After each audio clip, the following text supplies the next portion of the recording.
Well, the whole idea behind it, Gaga called me a couple of years ago after she saw the Social Network movie. And she called me from the Sony screening room in New York, and she said, I had this idea around creating a network for my fans.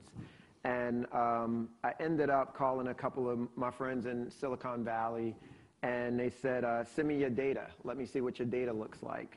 And, so I scraped together my Ticketmaster data and my website data and some other things that we had. And they called me back and they said, this is basically the worst crap I've ever seen. And we realized how data dumb we were because, up until this point, it was a huge disconnect between the music industry and the actual consumer. And for a while, and still now, the music industry operates as if iTunes or Walmart or Best Buy are the buyer. And, so there's a disconnect with the actual consumer and fan.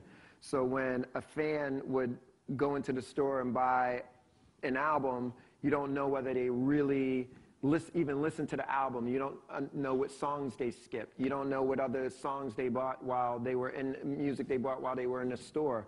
So in terms of real information, it was a lack of access to it. So the idea behind littlemonsters.com was to really create this community where it's all of the fans could gather together, because prior to us having Little Monsters, there was about 15 different Lady Gaga websites around the world that were language specific. And, because if in Korea you would have to have, a Korean site and so forth and so on.